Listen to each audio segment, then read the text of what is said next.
Chicos, sí están viendo mi pantalla, ¿no es cierto? Oh, Sí se observa, mi. ya, excelente. A ver, no, empezamos por esta clase ya. El día de hoy vamos a tocar dos temas. Vamos a hablar de microorganismos, micobacterias, que no están clasificados pues dentro de lo que es la clasificación de gram positivos y gram negativos, y se toca como un tema por separado debido a la complejidad de su pared celular. Y vamos a hablar también sobre cocos, gram, cocos y bacilos gram negativos como introducción ya a la siguiente clase, donde también vamos a hablar sobre bacterias gram negativas, bacilos específicamente. Ya chicos, vamos a iniciar, como les decía, el día de hoy con micobacterias. A ver, ya está. En relación a las micobacterias, estos son formados pues, por bacilos aerobios, rectos o ligeramente curvados, delgados, de 3 micrómetros por 0,4 micrómetros, ¿no? Lo podemos ver como en imagen, lo apreciamos de manera sola o bien lo podemos ver agrupados. Dentro de sus características está que no forman esporas, no son capsulados, son inmóviles y captan con facilidad ciertos colorantes básicos, pero una vez teñidas van a resistir a lo que es la decoloración. Estamos hablando de la utilización del alcohol etílico al 95% y el ácido clorhídrico al 3% como parte de la decoloración, y es por eso pues, que se les considera bacilos ácido alcohol resistentes, ¿no? Y la resistencia de estos bacilos están relacionados a la capa cerosa que poseen. Hay diversos tipos de especies, más de 150 especies de micobacterium, pero no todos están relacionados a enfermedades en el hombre. Tuberculoso, leprae, avium, cansae, fortituum, cholerae, abscessus son los principales microorganismos que se asocian a patologías en las personas. En cuanto a su estructura, su fisiología, ¿no? Y bueno, y su clasificación. En relación a su clasificación, ellos han estado clasificados, uno en base a la capacidad de ácido alcohol resistencia y otro debido, ¿no?, a la característica de los ácidos micólicos que poseen, así como también al contenido de guanina, citosina en su DNA. Parte de su virulencia responsable de las bacterias van a ser pues las pared celular, ¿no? Ahí en imagen es lo que apreciamos el componente de la pared celular de las micobacterias, la cual está constituida por arabinogalactano, está rodeada por una capa seriforme de ácido micólico, que es lo que estamos apreciando aquí nosotros en color celeste, así como también sobre la membrana plasmática se van a anclar el lipoarabinomanano, que también es conocido como LAM, que tiene actividad funcional parecida al lipoligosacárido O, y también sobre esta pared celular se ancla el fosfatidil inositol, que todos ellos, ¿no?, están relacionados a inducir respuesta por parte de la citosina y son resistentes frente a un estrés de tipo oxidativo. Por otro lado, también podemos encontrar como componente, ¿no?, del estructural del micobacterium al factor core. El factor core está presente en aquellas cepas que son consideradas como virulentas y pues tiene actividad, ¿no?, de inhibir la migración de leucocitos y causar granulomas de aspecto crónico. También está constituido esta estructura bacteriana por otros tipos de proteínas que van a participar o van a ser responsables de la respuesta frente a una prueba que se le conoce como la prueba de la tuberculina. En cuanto a la clasificación de las especies de micobacterios que causan enfermedades en el hombre, han sido utilizados, han sido clasificados en dependencia de cómo es que crecen, ¿no? Si tienen un crecimiento lento o no. Tanto así, ¿no?, en dependencia de su crecimiento, tenemos aquellas que pertenecen al complejo Mycobacterium tuberculoso, que son de crecimiento lento y que además, ¿no?, de tener el crecimiento lento, este complejo Mycobacterium tuberculoso tienen, ¿no? como factor, ¿no? Para identificar es que sus colonias no tienen pigmento, o si las tienen, tienen un pigmento claro o beige, ¿no? ¿Quiénes comprenden este complejo de Mycobacterium tuberculosis? Mycobacterium tuberculosis, ¿no? Bovis, africano, microti, canetti. Hay otras especies dentro de lo que es la clasificación que se conocen como Mycobacterium no tuberculosis. Dentro de esas especies, para poder identificarlas, existen las especies que tienen crecimiento rápido y aquellas especies que tienen crecimiento lento. Tenemos aquellas especies que producen pigmento frente a la luz, y aquellas otras especies que no, que producen pigmentación, pero en ausencia de la luz, ¿no? Tenemos, por ejemplo, aquí aquellas que tienen crecimiento rápido, Fortitudo, complejo de Mycobacterium fortitudo, Chelonae, Abscessus, entre otros. Y tenemos aquellas, ¿no?, que son de crecimiento lento, que han sido clasificadas, ¿no?, en fotocromógenas, que son de color amarillo de pigmentación, y este color lo van a manifestar cuando se exponen al sol, las escotocromógenas y las no cromógenas, que no tienen pigmento, ¿no? En cambio, las escotocromógenas muestran su pigmentación en ausencia de luz.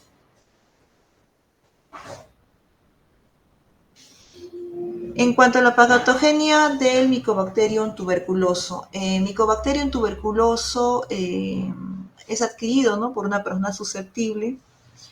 Al entrar en contacto con una persona que tiene este microorganismo, a través de las gotitas de flush, ¿no? Gotitas que son transmitidas a través del estornudo, ¿no? Una tos, ingresa por la vía respiratoria, y una vez que ingresa por esta vía pueden alcanzar los alvéolos respiratorios, ¿no?, donde el Mycobacterium se caracteriza por tener ubicación intracelular, va a ser fagocitado por los macrófagos alveolares, donde el Mycobacterium no puede inhibir la acción de estos macrófagos, inhibiendo la maduración del fagosoma, impidiendo su unión con el lisosoma, y por ende se entiende que vamos a evitar la fagocitosis, ¿no? Por otra parte, permite también que el fagosoma se une con otras vesículas para que el Mycobacterium pueda multiplicarse a nivel del citoplasma. Este proceso, ¿no?, de multiplicación se puede dar entre 5 a 6 ciclos, que están en relación a la misma cantidad de tiempo, si hablamos en días, ¿no?, de 5 a 6 semanas se dan esta multiplicación de 5 a 6 ciclos, y pasado este tiempo va a provocar una necrosis del macrófago. Los bacilos que se encontraban en el interior del macrófago ya se van a volver más externos, es decir, se hacen extracelulares, y así, ubicados a manera extracelular, se pueden encontrar este proceso, ¿no?, de fagocitosis. Durante este proceso de fagocitosis de estos microorganismos que se encontraban a nivel extracelular, nuevamente se da el ciclo de multiplicación. Aproximadamente 1000 bacilos, ¿no?, van a ser necesarios o suficientes para que estos microorganismos pues puedan provocar la generación de quimioquinas, ¿no?, necesarias para generar una respuesta de tipo inflamatorio. ¿Y qué componentes, ¿no?, del proceso inflamatorio han sido detectados durante este proceso, ¿no?, de multiplicación? Interleuquina 12, factor de necrosis tumoral alfa, que van a permitir reclutar linfocitos T, a las natural killer, ¿no?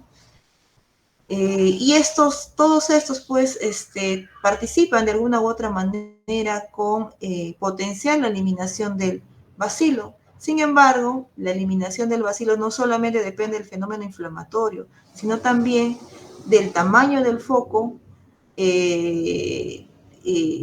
infeccioso, así como también del sistema inmunitario del paciente. El bacilo que ha sido generado puede quedarse contenido, ¿no?, dentro del macrófago, ¿no?, generando un granuloma. Este granuloma lo que va a hacer es impedir, ¿no?, que se disemine a otras áreas o diseminarse, ¿no? Diseminarse a otras áreas. Si queda ahí dentro de este granuloma, ¿no? Puede permanecer en estado latente y quizás pasado cierta cantidad de años pueda reactivarse. Como parte del proceso inflamatorio, ¿no?, como mencionaba, era tratar de eliminar al Mycobacterium tuberculoso. Muchas veces no se da ese proceso. Hay situaciones de que el mismo sistema inmune, ¿no?, que está compuesto pues por los macrófagos, ¿no?, o los neutrófilos, entre otros, van a ser fuente de traslado de estos microorganismos a otras áreas. Primero van a los nódulos linfáticos, produciendo en esa área linfadenitis. A partir de ellos pueden ser liberados a otras áreas como los capilares, o pueden nuevamente reingresar al pulmón o diseminarse en todo el área del pulmón, o pueden tener ubicación sistémica, ubicándose principalmente a nivel renal o a nivel óseo. Entonces, no en todos los pacientes que entran en contacto con el Mycobacterium tuberculoso van a generar un mismo comportamiento. En algunos puede permanecer en estado latente, susceptible esta persona para poder activar. En otros pueden generar una enfermedad primaria, linfadenitis, ¿no?, una tuberculosis primaria, una tuberculosis miliar o una tuberculosis sistémica que afecta a nivel del riñón. Hablaremos de una tuberculosis que afecta a nivel del hueso, estaremos hablando de una tuberculosis ósea. ¿De qué depende? Del foco de la infección, depende del sistema inmunitario del paciente.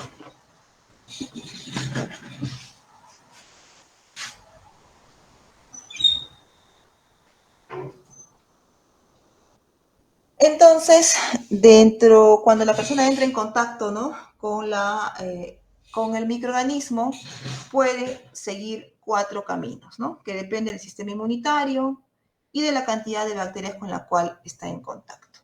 ¿Cuál es una de las situaciones que sería la mejor para el paciente, ¿no? La eliminación inmediata del microorganismo. La otra situación es que se genera una enfermedad primaria de inicio inmediato de la enfermedad activa, ¿no?, donde pues aquí va a haber una falta del control de la multiplicación en el granuloma. Se agranda, los bacilos ingresan a los ganglios linfáticos, producen, ¿no?, linfoadenopatía. A esto, ¿no?, cuando se produce la linfoadenopatía, se le llama pues foco de Von, que es dada pues por el agrandamiento del granuloma. Las quimioquinas generadas van a contribuir al daño, a la multiplicación del Mycobacterium tuberculoso, produce necrosis y desde este punto no puede alcanzar la sangre y diseminarse de manera hematógena. Otro camino que puede seguir es que la infección esté latente, contenida, ¿no? Y por último, que se dé la reactivación de la enfermedad, ¿no?, que es la aparición de la enfermedad muchos años después de un periodo de infección latente, donde a comparación, ¿no?, con la enfermedad primaria va a haber poca afectación ganglionar, menos calcificación y la enfermedad pulmonar en esta etapa, ¿no?, suele corresponder o ocurre a nivel de las ápices pulmonares. En la enfermedad primaria era muy común que se produjera, ¿no?, la invasión hematógena y por ende que la enfermedad se disemine. En la reactivación, muy raras veces la enfermedad puede pasar a vía sistémica. Estos son algunos hallazgos, ¿no?, que pueden encontrarse desde el punto de vista de la anatomía patológica, ¿no? Pueden encontrarse lesiones de tipo exudativos y lesiones de tipo productivo. El exudativo está relacionado a todos aquellos componentes celulares que participan, ¿no? O al hallazgo de todos aquellos componentes celulares que participan en el proceso inflamatorio, ¿no? Signos, ¿no? De anatomía patológica de edema, presencia de polimorfos nucleares, monocitos, muy parecido a un cuadro de una neumonía. En cambio, la anatomía patológica en un estado productivo, que hace referencia al granuloma crónico, habla de la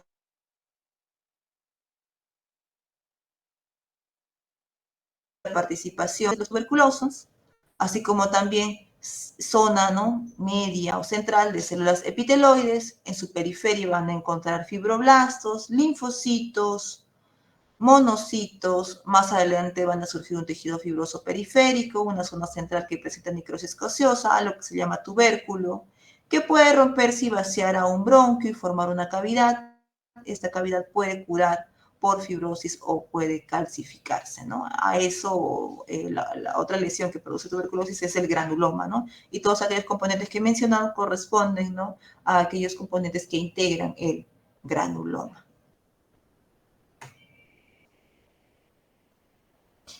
Tipos de tuberculosis, ¿no? La tuberculosis primaria, que se debe, ¿no?, a que la replicación inicial bacteriana no se ha controlado, de tal forma que el tubérculo se ha agrandado y los bacilos ingresan a los ganglios linfáticos, ¿no?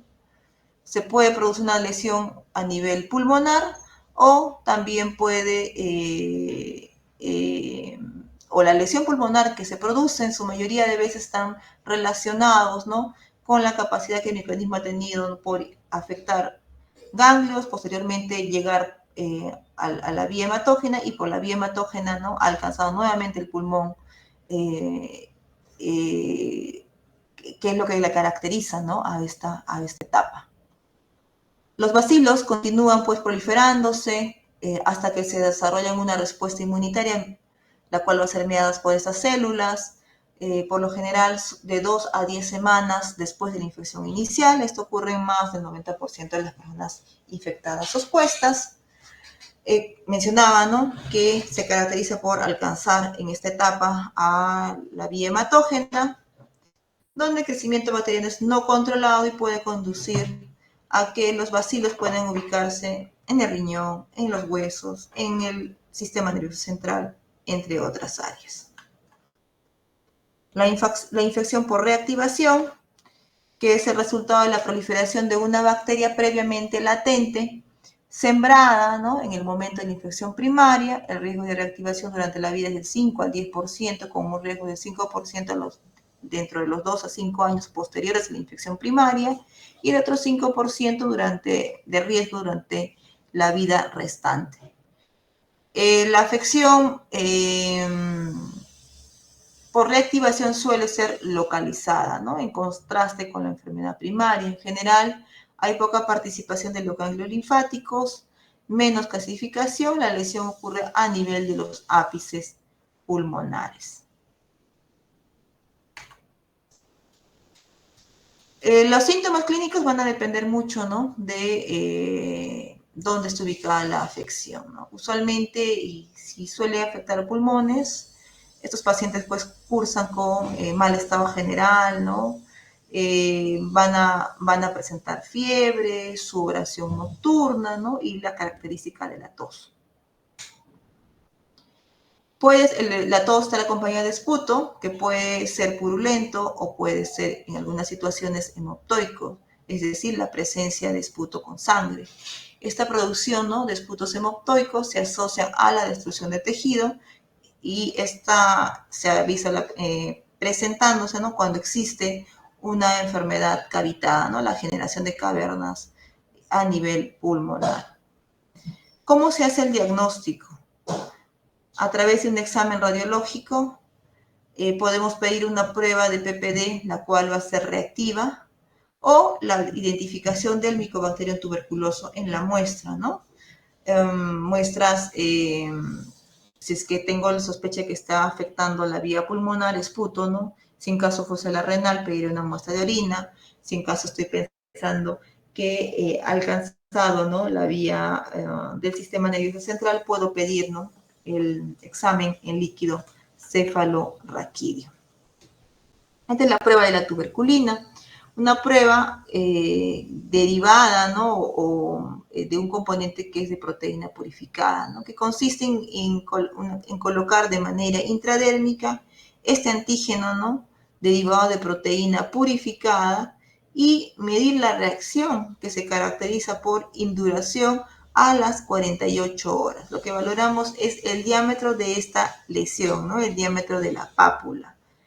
Y en dependencia del diámetro de esta pápula, uno puede inferir, ¿no? Que la persona ha estado expuesta o no en un periodo de tiempo pasado al microorganismo. No nos indica, ¿no? Una enfermedad activa, ni tampoco o lo que nos indica pues es que el paciente ha estado en contacto con el micobacterio. Este examen, ¿no? Es operador dependiente, ya que necesitamos medir el diámetro de la induración, va a depender mucho de la persona que está realizando este examen. En pacientes tiene falsos negativos, sobre todo en aquellos pacientes que son anérgicos, pueden mostrar falsos positivos o cruces con la vacuna del bacilo de Calmette-Guerin, la BCG, ¿no? Que se coloca en estadios iniciales de la vida de un recién nacido, ya que esas personas que han estado vacunadas, ¿no? Recientemente con este bacilo de Calmette-Guerin, ¿no? Pueden mostrar la formación de una pápula sin que esto, ¿no? Signifique que la persona haya sido expuesta, ¿no? Previamente al Mycobacterium tuberculoso. Hay otra prueba, que es la prueba del interferón gamma, que también nos permite hacer la identificación de este microorganismo, que lo que nos valora es el interferón gamma producido por los linfocitos T sensibilizados por el antígeno del Mycobacterium tuberculoso. Las personas que han sido previamente infectadas, ¿no? Con el Mycobacterium tuberculoso mostrarán pues la generación o producirán el interferón gamma, y esto es lo que nosotros medimos con esta prueba. Hay diferentes tipos, ¿no? El TESPO, el cuantiferón.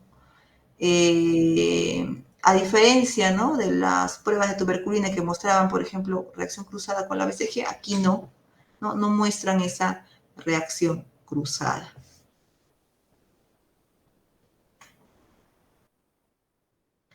Otras pruebas que tenemos de diagnóstico es la baciloscopía a través de la coloración de Ziehl-Neelsen o la coloración con aromina rodamina. La coloración Ziehl-Neelsen nos permite apreciar a estos bacilos alcohol resistentes, como vemos aquí en la imagen, ¿no? Bastoncillos delgados. Y la aromina rodamina, que consiste en la utilización de una sustancia fluorescente y luego apreciarlo, ¿no? Mediante el microscopio, ¿no?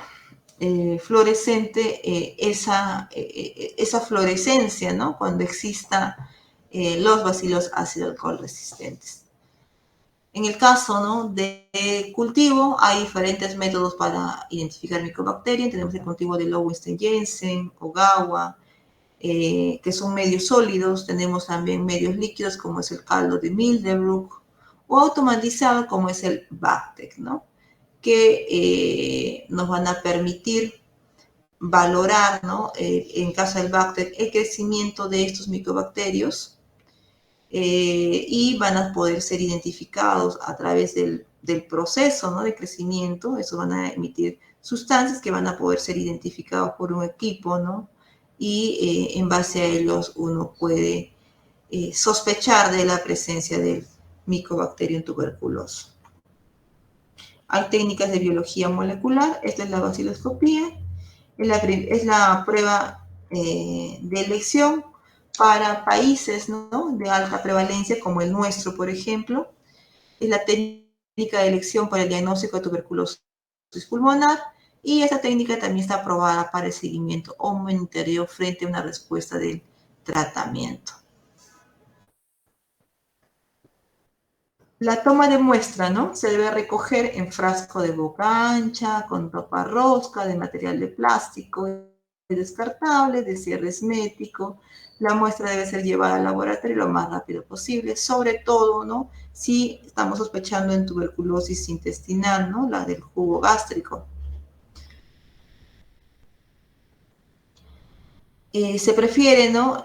Ser trabajadas, ¿no? Durante el mismo día de la recolección. En caso contrario, se puede refrigerar a 4 grados centígrados y protegerlos de la luz solar.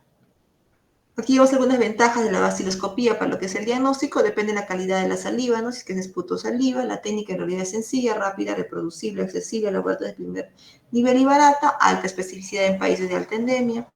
Sensibilidad alta en sintomáticos respiratorios, varía de acuerdo al cuadro clínico, ideal para detección de enfermedades pues, pasivas, ¿no? Desventaja, difícil detección en pacientes en estadios iniciales de la enfermedad, es decir, en aquellas personas que no expectoran, necesitan gran carga vacilar para que la vaciloscopía sea positiva, ¿no? Tiene una baja sensibilidad para el diagnóstico de tuberculosis extrapulmonar.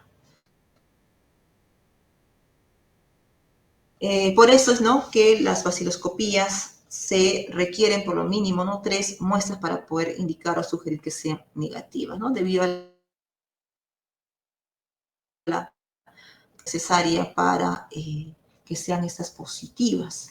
Bueno, la vaciloscopía, la sensibilidad depende de la calidad de la muestra, la carga vacilar, se requiere por lo menos bacilos ácido alcohol resistentes por mililitro para ser considerado como BK positivo, ¿no? Durante la preparación de la muestra para la evaluación de la vaciloscopía, nosotros extendemos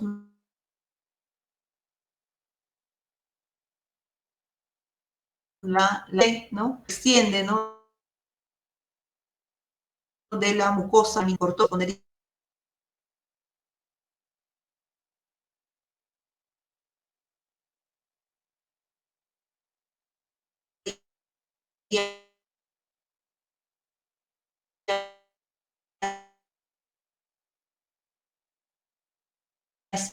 va a variar mucho el cuadro clínico, una tuberculosis cavitaria en una tuberculosis cavitaria la sensibilidad de la vaciloscopía está entre un 80 y 90%, y en caso de tuberculosis infiltrada entre un 50 al 80%, ¿no? Muy distinta a tuberculosis miliar, que su sensibilidad está en un 5 a 10%.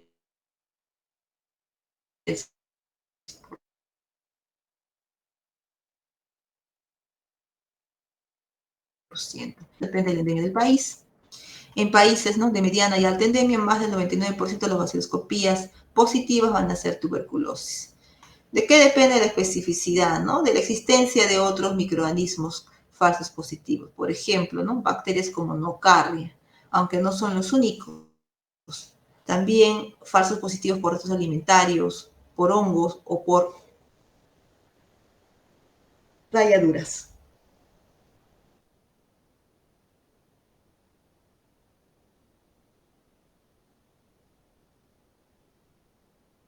El tratamiento instaurado. Si no aprecio, ¿no?, en mis 100 campos ningún bacilo, hablaré pues de un resultado negativo. Si en caso encuentro entre 1 a 9 en 100 campos, informaré la cantidad de bacilos ácido alcohol resistentes encontrados, ¿no? Si encontré 1, informaré un bacilo alcohol resistente. Si encontré 4, informaré 4 bacilos ácidos alcohol resistentes. A estos, ¿no?, pacientes que muestran bacilos ácido alcohol resistentes en una proporción del 1 a 9 se los conocen como pacientes Pauci bacilares. Hablaré de una cruz, 2 cruces, 3 cruces en dependencia, ¿no?, de la intensidad, de la cantidad de bacilos ácido alcohol resistentes encontrados, ¿no? Más, por ejemplo, más de 10 a 99 bacilos ácido alcohol resistentes en 100 campos, hablaré de una cruz.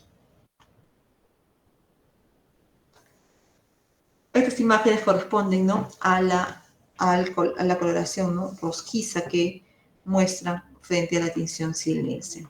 El cultivo identifica un 20% más que las baciloscopías en sintomáticos respiratorios. En áreas de gran prevalencia necesitan más de 10 a más mililitros de muestra, ¿no? Menos cantidad que un frotis, ¿no?, donde por lo menos requeríamos 5.000 bacilos ácido alcohol resistentes por mililitro de muestra para encontrar, ¿no?, bacilos durante el extendido o durante la apreciación a través del microscopio.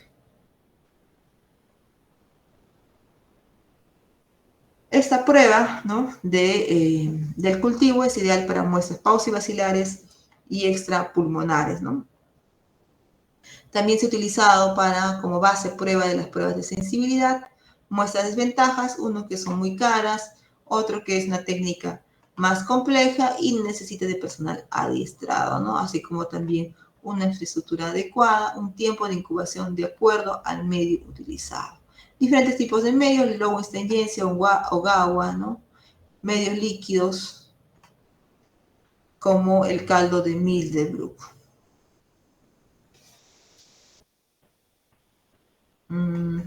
Ya. Hablábamos del Mycobacterium tuberculosis, que es responsable de la enfermedad de la tuberculosis, ¿no?, que puede ser pulmonar o extrapulmonar. Ahora tenemos a otro microorganismo, que es el Mycobacterium leprae, que es el responsable, ¿no?, de la enfermedad de la lepra, o también conocido como la enfermedad de Hansen. Este es un bacilo ácido alcohol resistente con ese tamaño, que va de 1 a 8 micrómetros por 0.3 a 0.5 micrómetros de ancho. Produce la enfermedad que se llama lepra y que, a diferencia, ¿no?, del Mycobacterium que se cultivaba, estos no los podemos cultivar, ¿no? Solo se hace su cultivo en modelos animales como armadillos, cojín de plantar de ratón. Este bacilo ácido alcohol resistente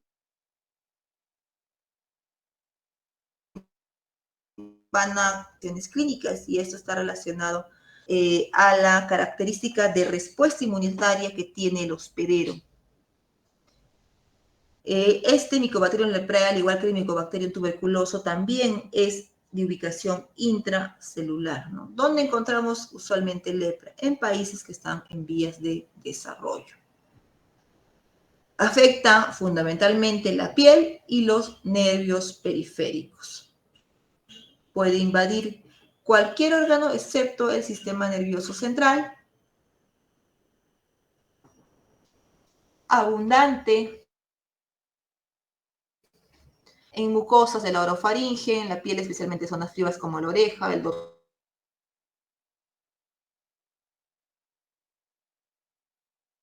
de los dedos. La lepra es de distribución mundial. El reservorio es el hombre. Los mecanismos de transmisión es por vía aérea o por estar en contacto, ¿no?, piel a piel con la persona que ha estado enferma, ¿no? Tiene un periodo de incubación largo que va de 3 a 7 años. Mycobacterium leprae, ¿no?, tiene que atravesar la barrera mucosa o bien cutánea. Los bacilos se van a propagar fundamentalmente luego de atravesar estas áreas por la vía nerviosa. Las células de Schwann de los nervios periféricos fagocitan los bacilos y se movilizan, permitiendo el desplazamiento bacilar. Puede haber también diseminación por vía linfática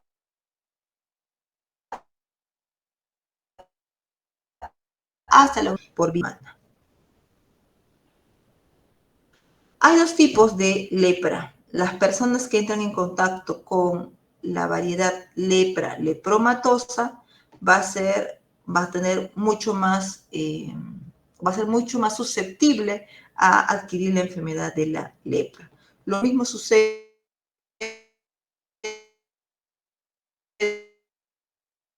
tiene que adquirir la enfermedad de la lepra cuando se está en contacto.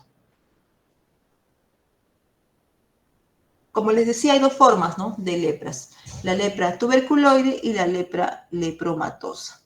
La lepra tuberculoide se caracteriza por lesiones máculas o pápulas eritematosas asimétricas, disminución de la sensibilidad cutánea, no hay bacilos de las lesiones y una reacción que se conoce con la reacción de Misuda positivo. Estas placas que vemos en la imagen a veces pueden ser hipopigmentadas, con bordes sobreelevados y bien definidos. Cuando hablo de la reacción de Misuda, o también se conoce como la prueba de la lepromina, esta se caracteriza, ¿no?, por la inoculación intradérmica del componente de esta vacuna, que principalmente es el Mycobacterium leprae inactivado a nivel intradérmico a través de una inyección. Y lo que medimos también es la induración papular en el tercer a cuarto día de haber colocado este componente antigénico intradérmico. La otra variedad es la forma de lepra lepromatosa, que ocasiona lesiones cutáneas nodulares simétricas, afecta troncos, hay pérdida sensorial bilateral y simétrica, lesiones hipoestésicas y anestésicas. Si uno cultiva estas lesiones, ¿no?, o extrae, perdón, estas lesiones, puede encontrar a los bacilos, ¿no?, ácido alcohol resistentes en las lesiones, a diferencia, ¿no?, de esta forma de lepra tuberculoide. Pero eso sí, ¿no?, la reacción de Mitsuda, que corresponde a la inoculación del Mycobacterium leprae inactivado, va a ser negativa. El diagnóstico de la lepra, ¿no?, está relacionado a los criterios clínicos, cutáneos y a los criterios clínicos neurológicos, ¿no? La presencia de lesiones a nivel cutáneo puede ser uno de los criterios clínicos. Desde el punto de vista bacteriológico, tras la toma de muestra de la linfa, la coloración Sil-Nielsen, ¿no?, que nos permiten apreciar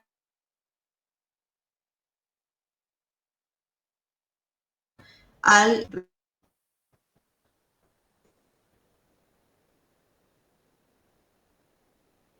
hay otra prueba, ¿no?, con la Mitsuda, depende mucho si es que es lepromatosa o la forma de lepra tuberculoide. Podemos hacer una biopsia, ¿no?, de la piel y mandar el estudio de esa muestra, ¿no?, a anatomía patológica, donde también nos van a reportar a estos bacilos alcohol resistentes. La prevención y el control, ¿no? Detección precoz, tratamiento sistemático de los casos para minimizar el puente de contagio, vigilancia de los contactos, educación sanitaria del enfermo, grupo familiar y población en general. Listo, no sé si hasta ahí, en relación a Mycobacterium, tienen alguna pregunta.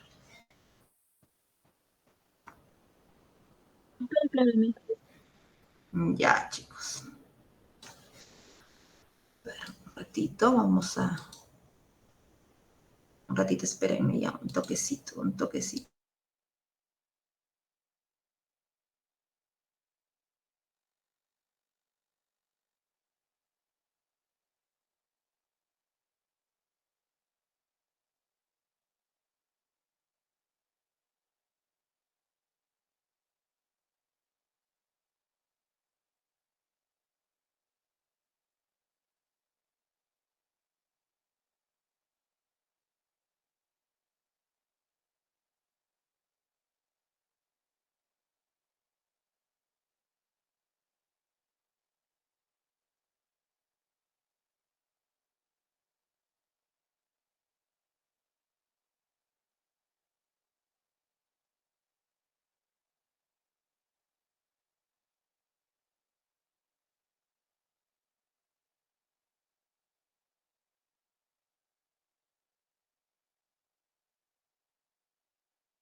Ya chicos, vamos a hablar ahora de otra enfermedad que es la Neisseria.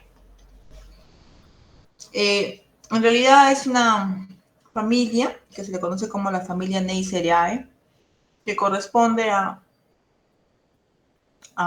principalmente, ¿no?, a tres géneros: Neisseria, Inkenguela y Kingela. El género Neisseria engloba 28 especies, de las cuales 10 están presentes en el ser humano. Sin embargo, Neisseria gonorrhoeae y Neisseria meningitidis van a tener relevada importancia. Uno, porque eh, son estrictas para solamente producir enfermedad en el hombre, y lo otro, porque son las dos especies que más resaltan, pues, de esta familia Neisseriae. ¿Y qué hay de las otras especies, no, que no están siendo consideradas como de importancia? Lo podemos encontrar a nivel de la nasofaringe o a nivel oral, y a veces no pueden causar enfermedad, pero causan enfermedad como microorganismos oportunistas. Estos son cocos gram negativos, con forma a veces, ¿no?, acompañadas en parejas, diplococos, y el gonococo, ¿no?, y el meningococo, o también conocido como Neisseria gonorrhoeae, ¿no?, o Neisseria meningitidis, se van a parecer mucho, ¿no? Tienen una homología de DNA al 70%. Encontrar en una muestra a Neisseria gonorrhoeae siempre es considerado significativa, ¿no? La Neisseria meningitidis, por otro lado, podemos encontrarlo, ubicarlo a nivel de la nasofaringe. Las personas sanas pueden presentar a este microorganismo, pueden convivir con ellas. En otras personas, ¿no?, no se sabe el por qué, esas pueden alcanzar, ¿no?, el sistema nervioso central vía hematógena y producir enfermedad,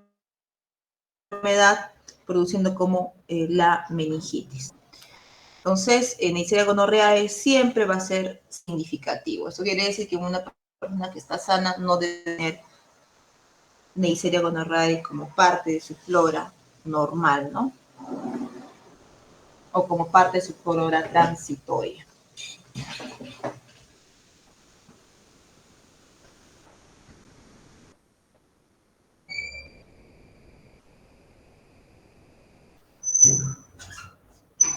Ya. Estos microorganismos son aerobios, bueno, cocos gram negativos, no móviles, crecen en parejas, ocasionalmente en tétradas o racimos, no forman esporas, son pequeños, ¿no?, los cocos, de tamaño de 0.8 micrómetros. Su citoplasma y la pared celular entre las dos especies de gonorrea y meningitidis van a ser muy parecidas. Son catalasa positivos, oxidasa positivos, oxidan la mayoría de ellos diferentes tipos de hidratos de carbono, por lo tanto producen ácido y no gas. Neisseria gonorrea, por ejemplo, utiliza la glucosa, meningitidis a la glucosa y la maltosa. Crecen en agar sangre. Las especies de Neisseria no patógenas, meningitidis, pueden crecer en agar sangre. En cambio, gonorreae no lo hacen, pero sí pueden crecer en otro agar, que es el agar chocolate. La temperatura óptima está entre 35 a 37 grados centígrados. Para su crecimiento requiere una atmósfera óptima del 5 al 10% de CO2. Y de estas dos especies, sobre todo para Neisseria gonorrhoeae. Adicionalmente a esas características, gonorrhoeae necesita suplementos como aminoácidos, purinas, pirimidinas, vitaminas que le van a permitir su desarrollo. Bueno, este es un cuadro de las características de crecimiento de estas dos especies de relevancia, como es meningitidis y gonorrhoeae, donde meningitidis lo hacen en agar sangre, en cambio gonorrhoeae no, pero gonorrhoeae sí puede crecer en agar chocolate. Ambos oxidan la glucosa, Meningitis solamente oxida la maltosa, ¿no? Ninguna de ellas oxida a la sacarosa. ¿Cómo se transmite Neisseria gonorrhoeae? Neisseria gonorrhoeae es transmitido por el contacto sexual. ¿Qué característica más tiene este microorganismo, ¿no? Aparte de que es capnófilo, es susceptible a temperaturas frías, a la desecación, a los ácidos grasos, produce, ¿no?, ácidos de la oxidación de glucosa, pero no de otros azúcares. Su estructura antigénica es de relevancia, es variable, tiene la capacidad de modificar su estructura superficial y de esta manera evadir, ¿no?, las defensas del hospedador. Como parte de su estructura antigénica está el peptidoglicano, a los pilis, o también conocidos como pelos, u otros componentes proteicos que están presentes, ¿no?, formando la parte externa de este microorganismo. Tenemos ahí estructuras antigénicas, por ejemplo, como el pilis, que son apéndices pilosos que facilitan la adherencia hacia las células hospedadoras, epiteliales no ciliadas, y la resistencia a la fagocitosis. Están constituidas por proteínas de pilinas apiñadas y sirven de adherencia hacia las células hospedadoras y es menos prominentes en la respuesta inmunitaria. Estas pilis van a ser variables en dependencia de cada Neisseria gonorrhoeae, ¿no? Son antigénicamente diferentes. Una sola cepa puede elaborar muchas formas de pilinas antigénicamente diversas. Entonces, con todo esto podemos decir pues, que las pilinas o las pilis pues, son factores de virulencia que van a intervenir en la adhesión hacia las células humanas no ciliadas, ¿no? ¿Qué células? Aquellas que corresponden a la zona vaginal, a las trompas de falopio, a la región anal, ¿no?, uretral, entre otras. Y lo que van a hacer es interferir, ¿no?, a través, ¿no?, de estas pilis con la muerte que va a ser mediada por los neutrófilos. El hecho, ¿no?, de que tenga una variabilidad antigénica, ¿no?, que es distinta, ¿no?, una especie de otra, hace responsable de que exista o que no exista la inmunidad, ¿no? No existe una inmunidad de memoria para la Neisseria gonorrhoeae como tal, ¿no?, ya que son antigénicamente distintas. Por lo tanto, una persona que se ha expuesto a una Neisseria gonorrhoeae va a generar enfermedad en esta primera exposición, pero frente a una segunda, a pesar de que se ha generado, ¿no?, una respuesta por parte del sistema inmunitario, no va a tener especificidad, ¿no?, por ese nuevo microorganismo que está ingresando, ¿no? Por lo tanto, esa persona o las personas no son susceptibles a reinfecciones. Otro componente antigénico va a ser la POR o la proteína POR, que facilita la supervivencia a nivel intracelular al evitar la fusión del fagolisosoma en los neutrófilos.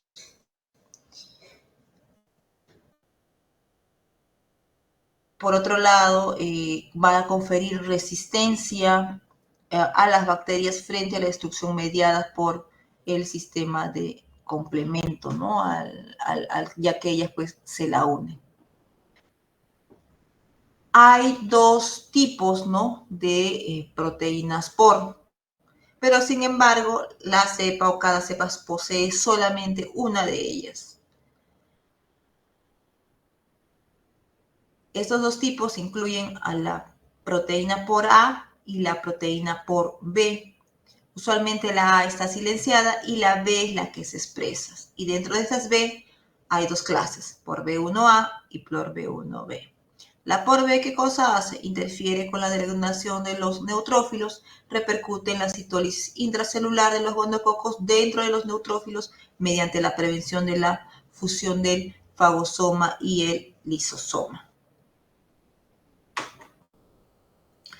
Otra estructura antigénica corresponde a la proteína OPA, también conocida como la proteína de la opacidad, la cual interviene en la adhesión del gonococo dentro de las colonias y la adherencia de los gonococos a los receptores de las células hospedadoras.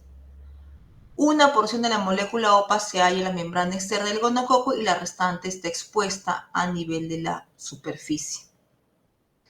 Una cepa de gonococo puede expresar ninguno, uno, dos, a veces tres tipos de OPA, aunque cada cepa tiene 11 a 12 genes para diferentes proteínas OPAs.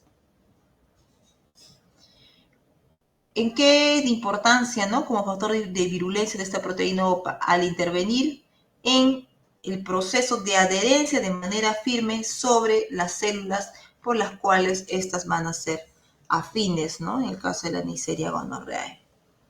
Otro componente antigénico es el lipooligosacario, ¿no? La cual tiene una actividad de endotoxina y la actividad tóxica se debe al lipopolisacario, específicamente a la porción A de este lipopolisacario. ¿En qué participa el oligosacárido? Está relacionado con las reacciones inflamatorias o las respuestas de fase aguda. Tenemos también otros componentes, como es la proteasa de inmunoglobulina A1, que inactiva o desdobla la inmunoglobulina A1 presente en la mucosa humana. Tenemos a la proteína fijadora de hierro, que se une a la transferrina e interviene en la adquisición de hierro para el metabolismo de la Neisseria gonorrhoeae. Tenemos otros mecanismos, ¿no? Como son las cepas, aquellas cepas que tienen la capacidad de fabricar beta-lactamasas, es decir, aquellas que tienen la capacidad de hidrolizar el anillo beta-lactámico de las penicilinas. En cuanto a la patogenia, ¿no? La patogenia va a depender mucho pues de la variabilidad antigénica que está presente en las pilinas o de esos factores de virulencia, del OPA, del lipopolisacárido, de los componentes antigénicos que están expuestos en la superficie del gonococo.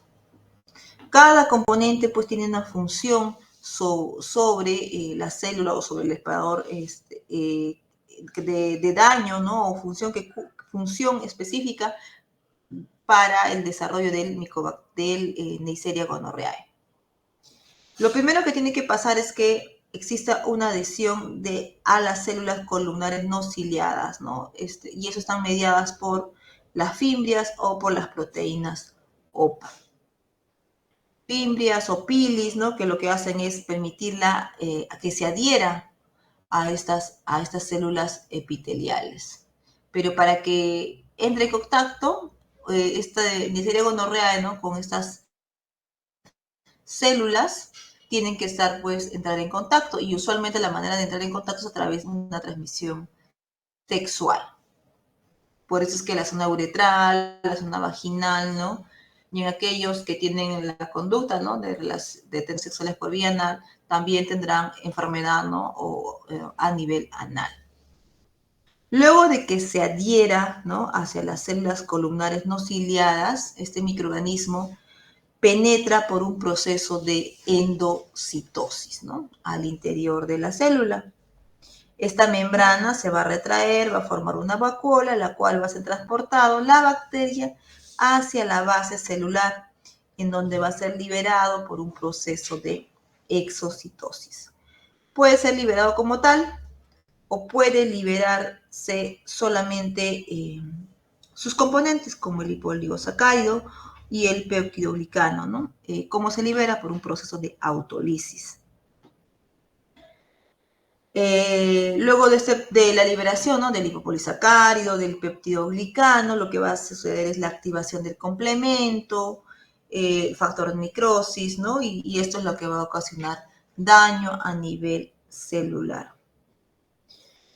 Frente a estas circunstancias, ¿no? de la liberación del lipopolisacárido, ¿no? de la presencia del mismo microorganismo como tal, va a permitir que componentes de nuestro sistema inmunitario como los neutrófilos migren o se vean atraídos hacia el sitio de infección, hacia el sitio bacteriano.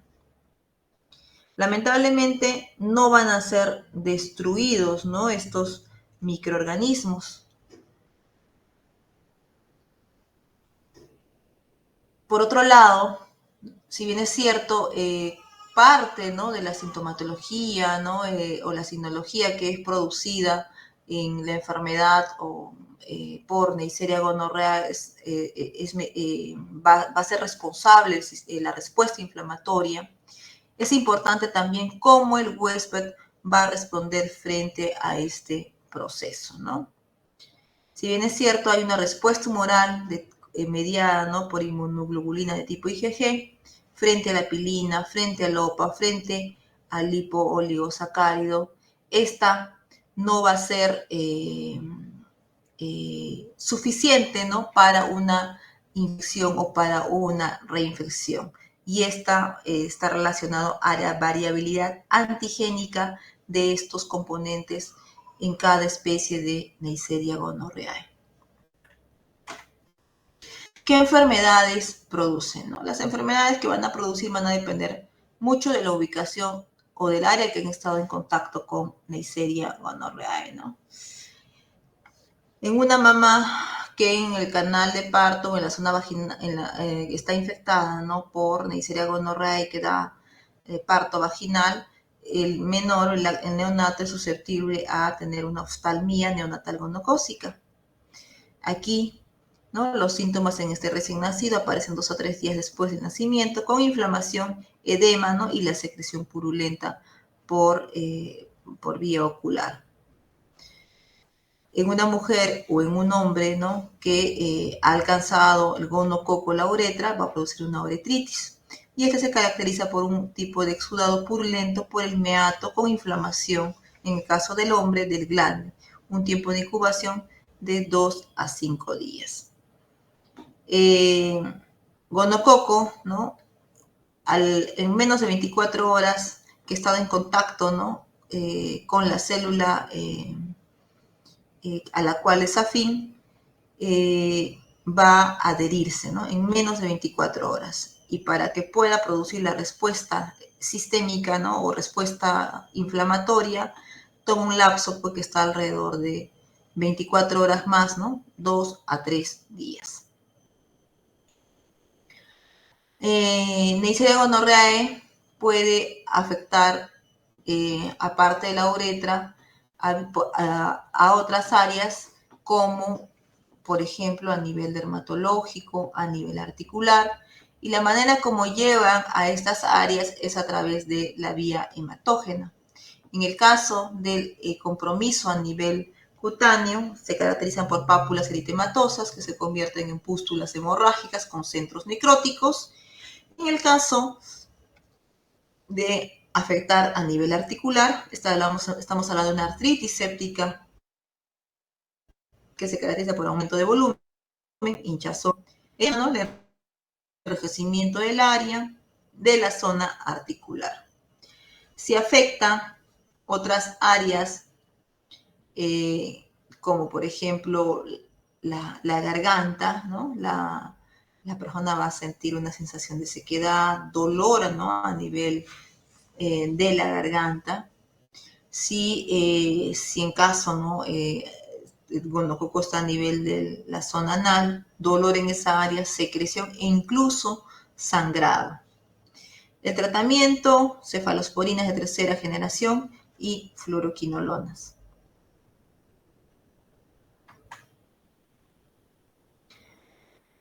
En cuanto a su diagnóstico, ¿no?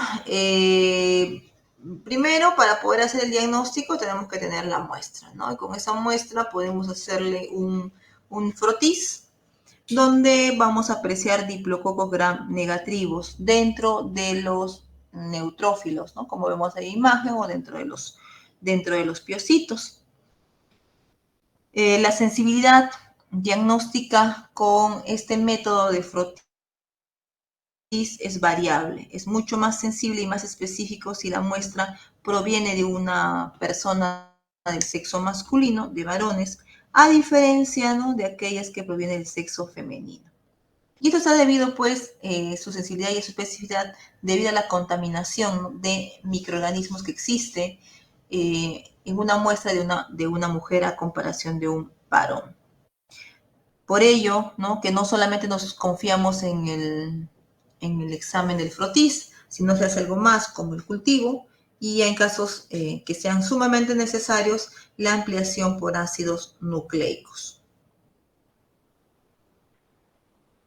La prueba, ¿no?, de frotis carece de utilidad en la faringitis, en las lesiones cutáneas y en las lesiones o en las enfermedades anorrectales, ¿no? Y eso guarda relación por la contaminación con otros microorganismos que podrían ser también cocos gram negativos y podrían manifestarse en una muestra o en un frotis.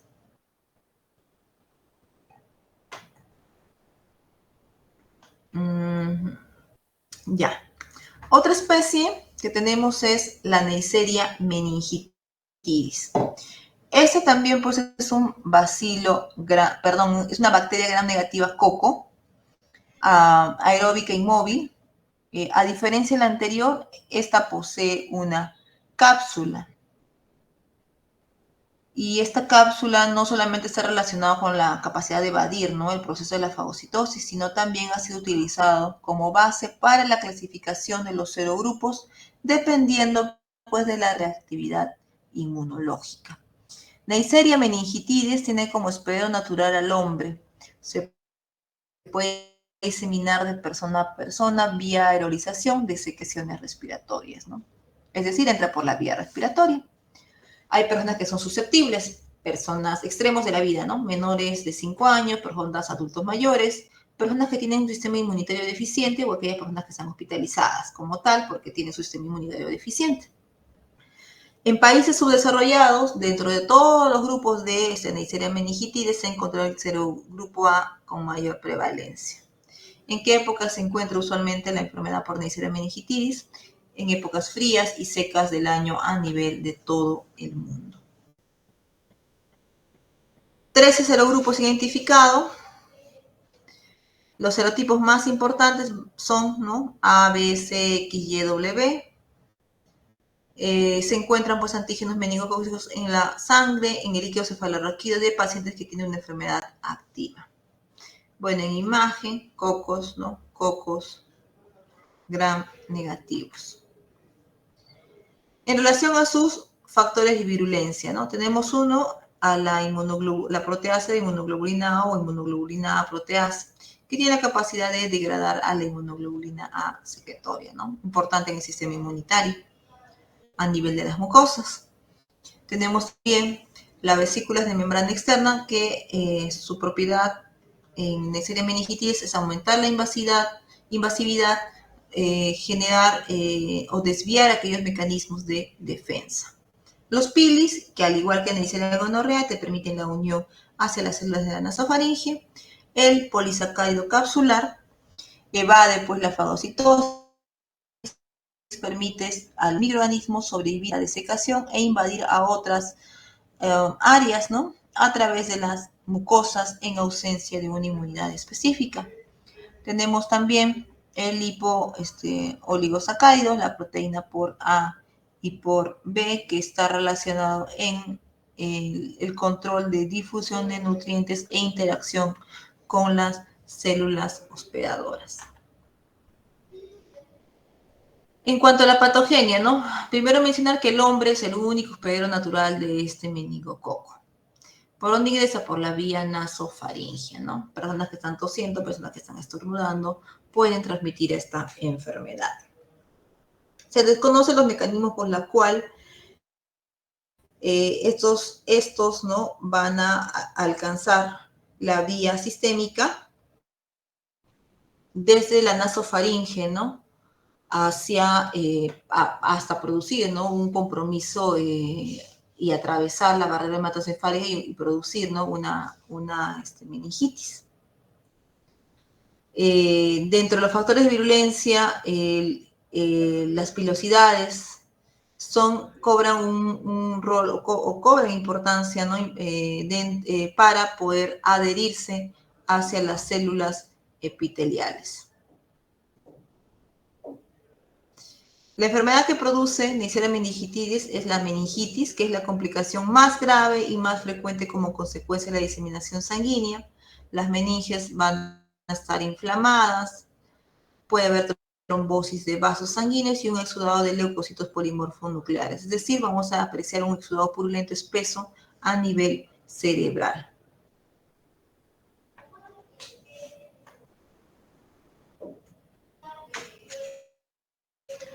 Vemos aquí en esta imagen, ¿no? Algunas lesiones o cómo se manifiesta Neisseria meningitidis cuando alcanza la vía hematógena y como consecuencia de ello también llega a producir pues la meningitis.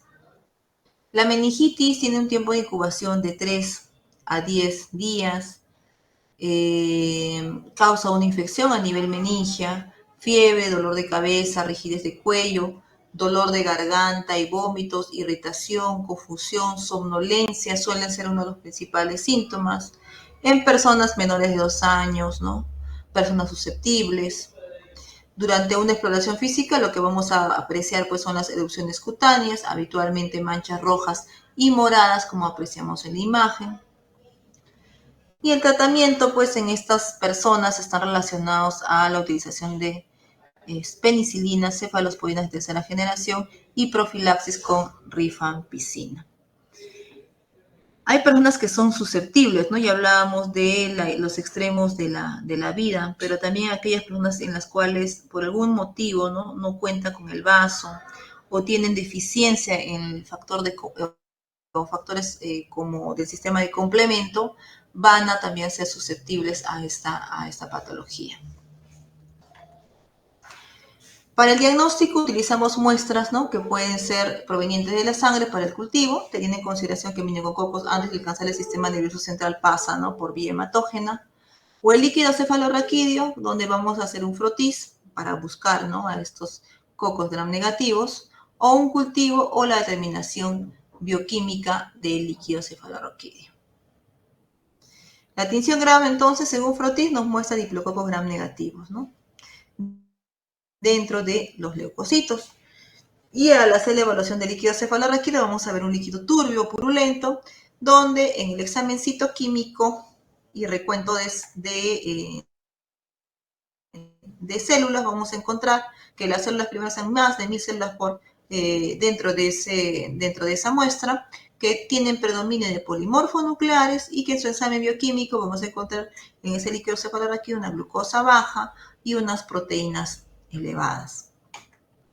Bueno, son imágenes de los medios que se utilizan para cultivar el agar chocolate con CO2, ¿no? Entre 5 y 10% de atmósfera. Se usa medio selectivo para recuperar el meningococo, como el medio de Taylor-Martin, el agar chocolate con vancomicina para inhibir los gram positivos, colistina que inhibe los gram negativos, nistatina que inhibe los hongos y trimetoprim que inhibe otros microorganismos que son invasores, ¿no?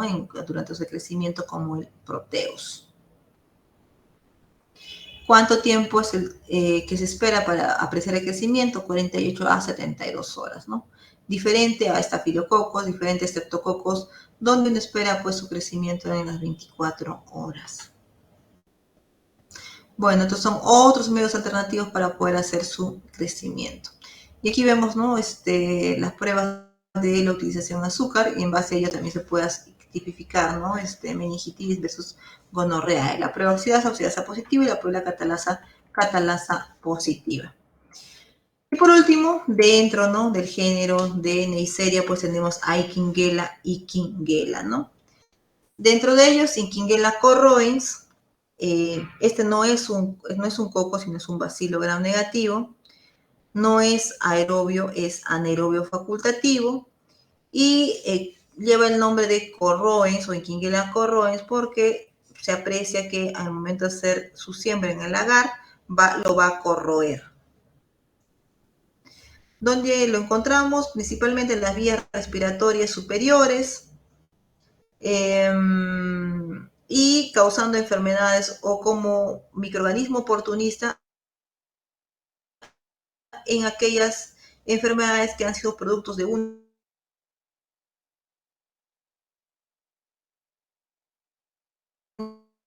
accidente cerebrales, neumonías o abscesos pulmonares. Kingae es un cocobacilo gram negativo, también anaerobio, facultativo, vive a nivel de lo que vendría a ser la orofaringe. Y las enfermedades a las cuales se han asociado están la artritis, la endocarditis en cualquier grupo poblacional.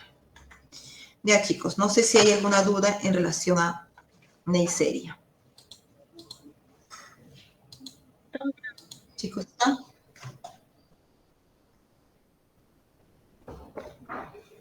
¿Dudas? ¿Consultas?